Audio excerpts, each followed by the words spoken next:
माँ की सीख। दोस्तों, स्वागत है आपका हमारे स्टोरी चैनल पर। आइए चलते हैं हमारी आज की कहानी पर। आरती जी जब रोटी बना रही थी कि तभी किसी ने दरवाजे की बेल बजाई। बेचारी आरती रसोई घर में अपने हाथों में लगे आटे से भरे हाथों के धोने तक लगातार दरवाजे की कुंडी बज रही थी। वह लगातार बोल रही थी, थोड़ा रुको, मैं आ रही हूँ। अब इस उम्र में वह भागकर जा भी नहीं सकती दरवाजा खोलने के लिए। जैसे ही उसने दरवाजा खोला और सामने देखा तो उसकी बेटी रीति दरवाजे के बाहर खड़ी थी।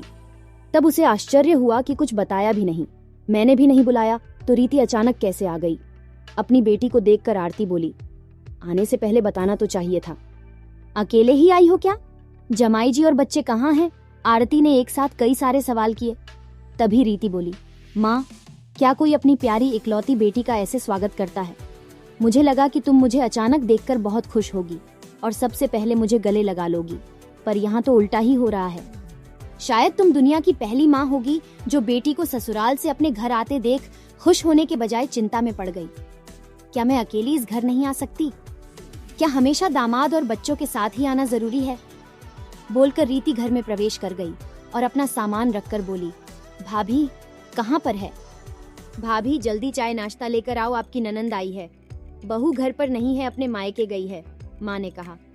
अच्छा, इसलिए तुम घर संभाल रही हो और खाना बना रही हो? माँ, तुम्हारी बहू के तो बड़े ठाठ है। बहू मौज से घूम रही है और सास घर संभाल रही है। देखो ना, आपने बहू के आने से पहले ही खाना बनाकर रखा है। उसे घर आकर कुछ भी काम करने की जरूरत ही नहीं पड़ेगी। बड़े नसीब लेकर आई है आपकी बहू। और एक मैं हूँ जिसे उसकी सास कभी एक गिलास पानी भी नहीं पूछती, रीति ने ताना मारते हुए कहा।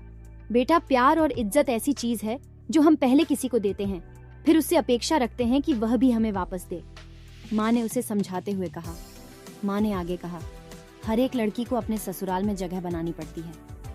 वहाँ कुछ भी आसानी से नहीं मिलता। तुम अपनी सास से एक गिलास पानी की अपेक्षा करती हो। तुम तो उनकी बहू हो, तुम बहू हो, फिर भी तुमने कभी उन्हें एक गिलास पानी दिया है क्या? तुम शादी के बाद ससुराल में रही ही कितने दिन? जब तुम्हारे मन को लगा तब अपनी बैग भरी और सीधा मायके आ जाती हो। मायका और ससुराल एक ही शहर में है। इसका मतलब ऐसा नहीं होता है कि तुम जब चाहो तब मायके आ जाओ और चाहो उतने दिन रहकर वापस ससुराल चली जाओ। मायके में भी बेटी को मान सम्मान तभी मिलता है जब बेटी ससुराल का मान सम्मान रखकर मायके में कुछ दिनों के लिए आती है, तभी उसे मान सम्मान मिलता है। ऐसे हर रोज बिन बुलाए कोई कारण न होते हुए भी कोई बेटी मायके आती होगी तो उसको साधारण पूछ परख भी कोई नहीं करता। और तुम मेरी बहू को बोलती हो ना, तुम तो मेरी बहू की बराबरी ही मत करो। वह कभी भी बुलाए बिना अपने मायके नहीं जाती है, और गई भी तो वहाँ की किसी भी बात में वह कुछ नहीं बोलती।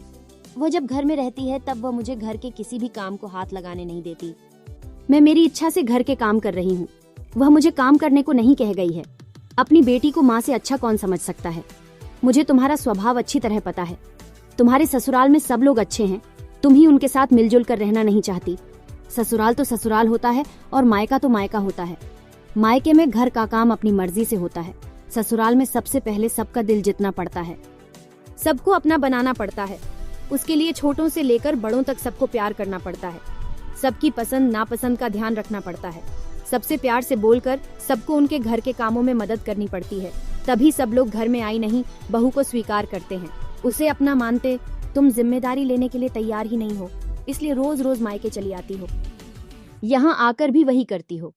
अभी की बात देख लो, घर में कदम भी नहीं रखा उतने में भाभी को ऑर्डर देना शुरू कर दिया। भाभी, मुझे चाय नाश्ता लेकर आओ।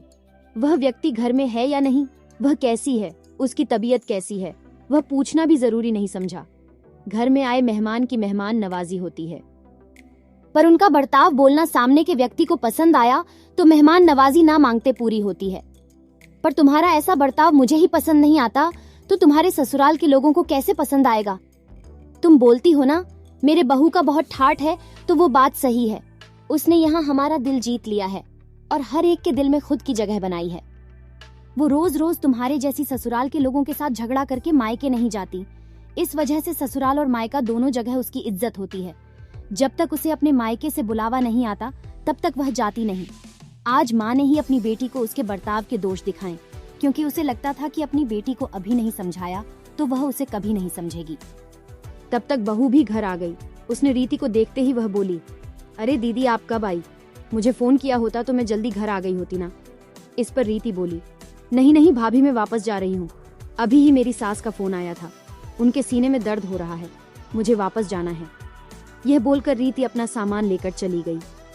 तभी उसकी भाभी ने उसे रोकने का प्रयास किया, पर उसकी सास ने ही अपनी बेटी को रोकने के लिए मना किया और अपनी बहू को बोली, बहू जाने दो, उसे पहले अपना घर संभालने दो, उसके बाद उसे मायके में आने दो।